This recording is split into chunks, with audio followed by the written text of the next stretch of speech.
Welcome back to another episode of Professor Natalie Games. I'm Dr. Natalie Van Duzen. I'm a professor at the University of Alberta, and I am a scholar who specializes in Old Norse language, literature, and culture. And I'm here reacting to God of War Ragnarok, and more specifically, the Valhalla downloadable content with gameplay by the amazing Cleansed in Fire. So I am winding down, and I would be lying if I said I wasn't dragging my feet a little bit because I really don't want this journey to come to an end. And I do hold out some hope that this journey will continue, featuring some of the Norse characters, and that I can pick things up again when that happens. But for now, I am planning on doing a reaction to some of the Mimir boat stories. I was going to contact some of the folks who have already spliced some of these scenes together so as not to create more work for Cleansed in Fire, because I would think that would be a lot of editing work, and going to see if I can use some of that to react to, because as we know, there is quite a lot of lore that is related in those stories, and bringing it all together, I think would be really cool. I'm also planning on doing a couple of general retrospectives where I focus on the God of War 2018 and Ragnarok as a whole, and focus on some of the key themes and some of my kind of main thoughts that have come out about how the game creators have adapted Norse mythology and the Viking Age for use within these last two games. So that's my plan here. And as we talked about before, I will be moving on from there to Senua's Sacrifice. But we do have at least two more episodes left in the DLC. So let's get back to it. Is that a key? One from my past. Did it unlock something important? Only a memory. Seems Valhalla thinks you have a story to tell. Later. Kratos, the key you found. Whose was it? What did it unlock? It belonged to a boat captain I met during a battle on the Aegean Sea. His ship was part of a fleet under attack by a Hydra. The key unlocked his quarters, where I heard women screaming for help. Ah, yes. The story of your fight with the three-headed sea serpent. You impaled one of its heads on the ship's mast, was it? Yes. But that battle is not why this key appeared. It is my killing of the boat captain for it that seems to follow me wherever I go. Kratos, about this boat captain. If you needed his key to save others, why did it seem to bother you so? Your actions in this case seem justified.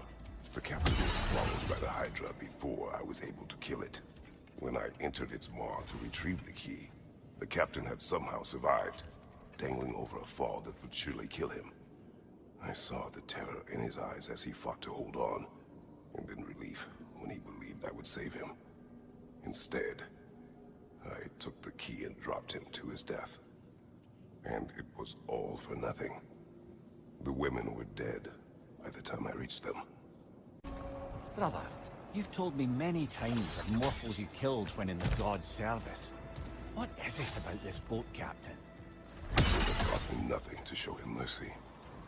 His life was in my hands. He's so casually cruel. This man did nothing to me, and I treated his life as nothing. He was not a god who'd manipulated me nor bound me in service. I cannot hide behind my thirst for revenge. He was just a man afraid for his life, attacked and swallowed by a monster he had no hope of defeating. But the Hydra was just an animal. I showed him what a true monster looked like.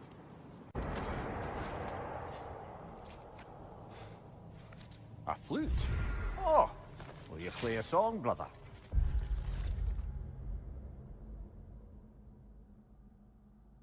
It was my daughter's, but I will tell you of it later. The flute you found. You said it belonged to your daughter. I carved it for her as a gift. She enjoyed playing and was skilled with it. It was a song she would play, one I used to remember every note of. But no longer. Brother, if you mean to recount the story of the day you were tricked into killing your wife and daughter, you don't have to. You've told that story before. We know how it ends. You needn't relive it. That's not the story her flute brings to mind, is it? No.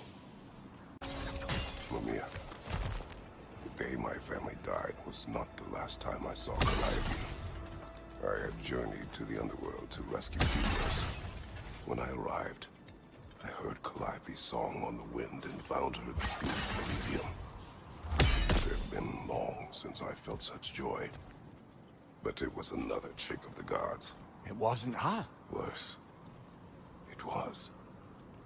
The goddess of the underworld wished to destroy all of creation, Elysium included.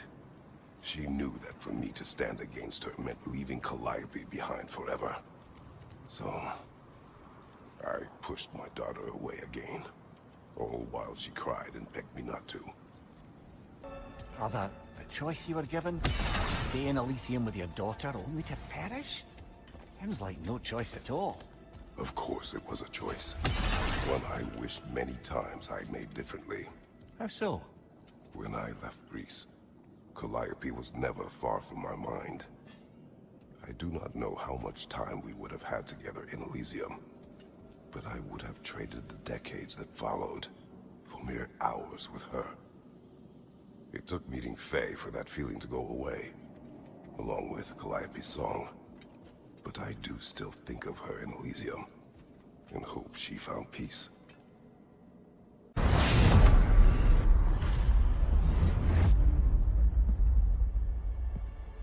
Welcome back, Kratos.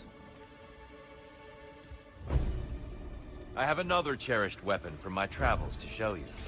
Ready to see?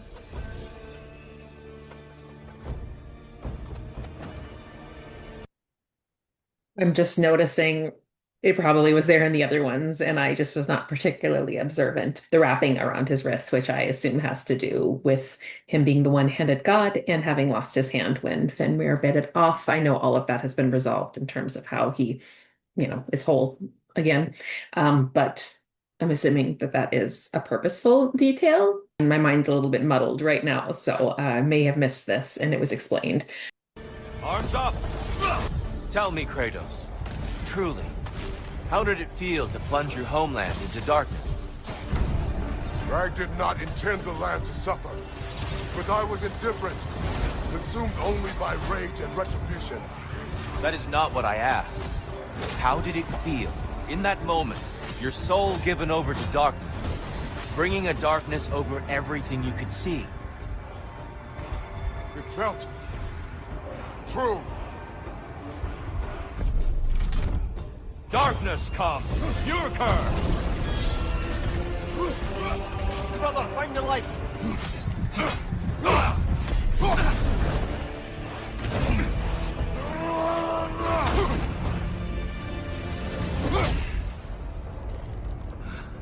I yield. I yield. Good then.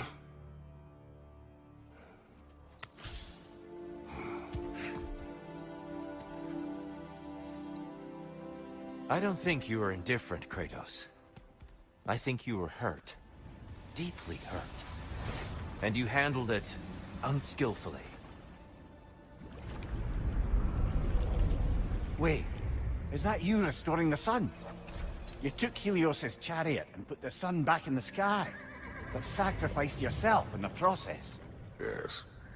I fell to my death, and was saved by Helios. But this memory happened before I killed him. My evils were yet to come. What is the point? That your legacy has always been a complicated one. That goodness is not a destination we arrive at, but a practice. Misfortune may drive anyone to darkness. We resist it only through wisdom and vigilance. You are not so unskillful now as you were then. Better voices in your head, you might call it. I think that's enough for now. You have much to contemplate. Yes. Back to the beach then. You should be proud of your progress, Kratos. See you soon.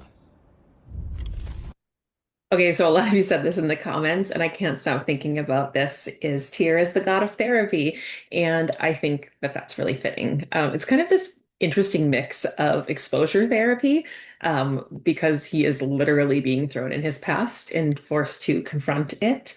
But it's also Tears really helping him reframe it. I have absolutely no psychological or therapeutic background in terms of professional training, but whatever it is seems to be working really well. And I love that this whole experience is Kratos turning inward and having to relive through some things that he has not wanted to think about again, and Tears helping him to think about them in a different way. So, not at all Norse mythology related, but something I really appreciate. And within the larger context of how this game deals with masculinity, I think it's really, really awesome. And there are some other things I'll come back to that all of this is calling to mind, but I'll leave it for now.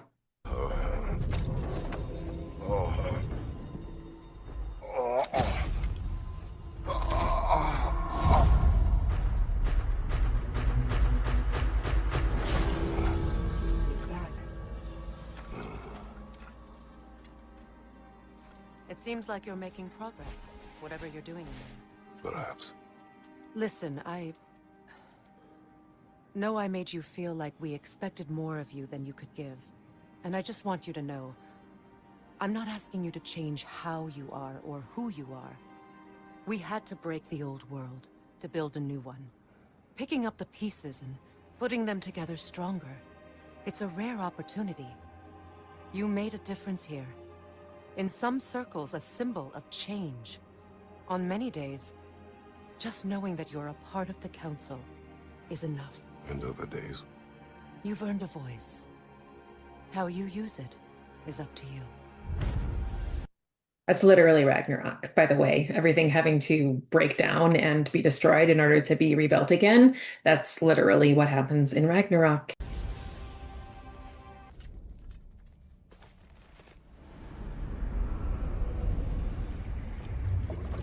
A substitute daughter. A box full of evils. This one feels important. This is your blacksmith story, isn't it? His girl was the key, and he died protecting her? Protecting her from me. I opened that box seeking the means to kill Ares. And what I released. Pretty much turned all the gods crazy. Thanks again for that. Quiet head. Unfortunate. The time I spend in my own Valhalla means you get more time with him. Kratos, how well did you know the blacksmith's son? Pandora. She reminded me of my own daughter, who I lost long ago. I'm sorry, Kratos. Even at your most vengeful, you must not have wanted to see harm come to her. Pandora was innocent. The way she saw things, she could reach me when few could. She deserved better than to be a pawn, sacrificed in a game of gods. Your regret is palpable. But thank you for letting yourself remember. That is important. You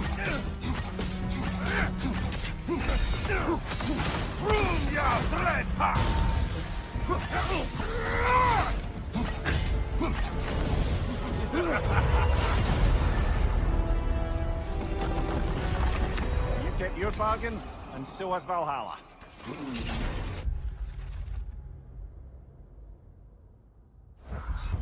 Surprise, you hulking brute! All your righteous haranguing about how evil the gods are, and you somehow gloss over that little extra nudge you gave them. Opening the box was Athena's plan. I did not know the consequences. You would claim ignorance of the consequences of trusting Athena? Is that your idea of a joke, Kratos? Because I admit it's hilarious. But let's be real, Kratos. Whether you should have suspected the consequences or not, you certainly can't claim that you would have cared about them. You wanted the power to kill Ares. And because you wanted it, everything is justified. That's your moral code at the end of the day, isn't it? To imagine you once again holding an office of solemn metaphysical responsibility. A trusted figure. A worshipped figure. The absolute gall of you to let yourself consider such a thing. I guess irony can have you when it earns you, or something. Oh, How precious. I don't think you can be trusted to keep that safe at all.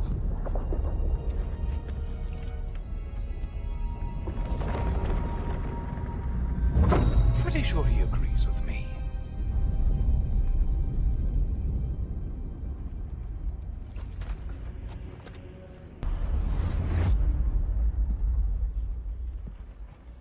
Kratos, you made it back.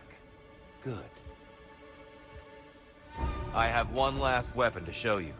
I think you'll enjoy it, if that's the word.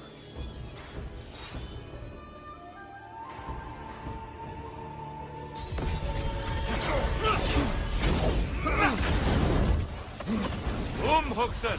Arms up! Not boy! The box we saw you open in the scrying pool. What was inside exactly? Fear, deceit, vanity, hatred. Amplifying what the gods already possess. But what else, Kratos? I think I know why I fight Thor's sons. Do tell. Like Atreus, they were children of a destroyer. Had I not changed, had I raised him as I was raised, subject only to authority, perhaps his fate would have been no better than theirs. So, they reflect a bad road not taken?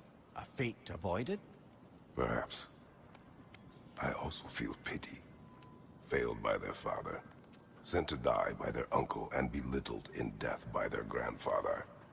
What chance did they ever have? Am I hearing guilt, brother? Some. Perhaps imagining a fair fight is to honor them as life did not. I very much like how concepts of fate and honor are concepts that keep coming back. And I know that these are not concepts that are like unique to the Old Norse tradition, and these are ones that we can extend back into Kratos' story prior to him coming into this world.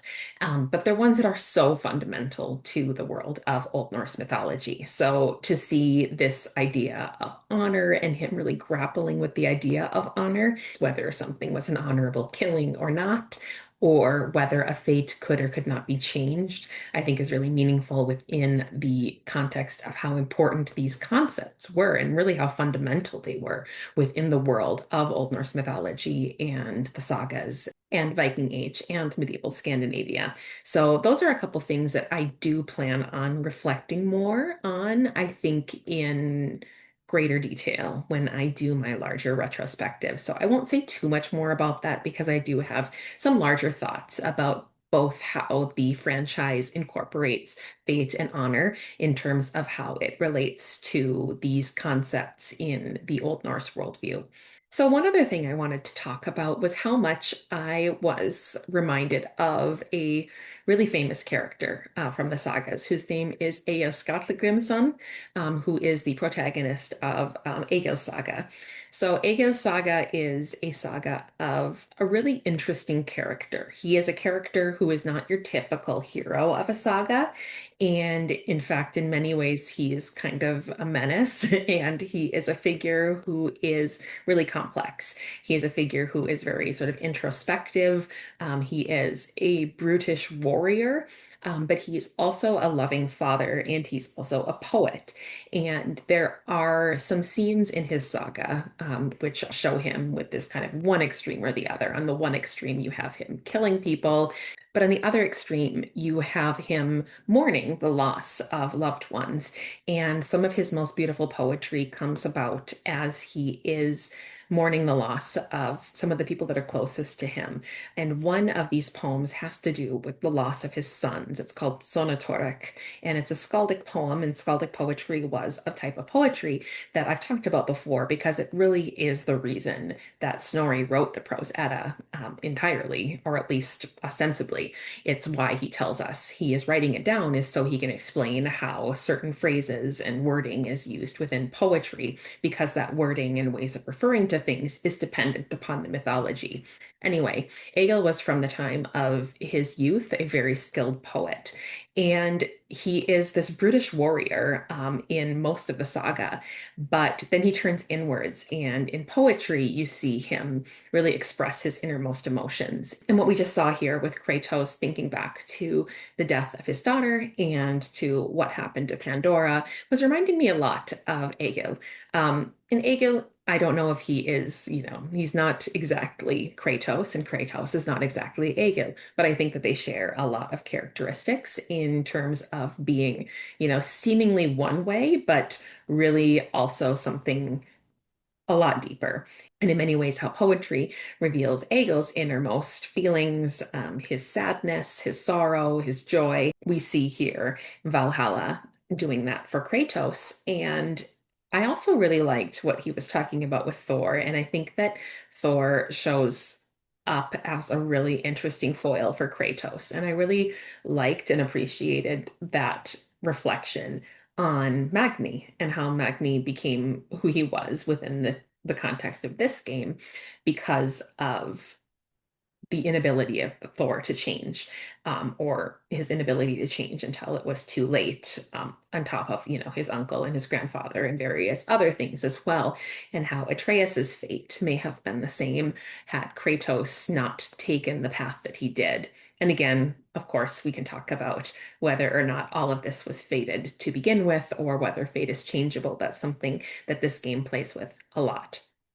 So, not a lot of Norse mythology, but as always, it calls to mind characters, concepts, and various things from the context of Norse mythology, from the sagas, and from, this world in general in which this is set. So, again, love the God of Therapy, and we will have one more episode before I do Mimir boat stories and some general retrospectives where I talk about some of the things that have kind of been percolating in my mind and that I have been thinking a lot about as I have been reflecting on both of these last two games. And also some things that I'm hoping for, in terms of what I hope to see when these characters continue on in whatever realms they do. So I think that's about it for now. Thanks again to Cleansed in Fire for the gameplay. Thanks to all of you for watching, and I will see you on the next one.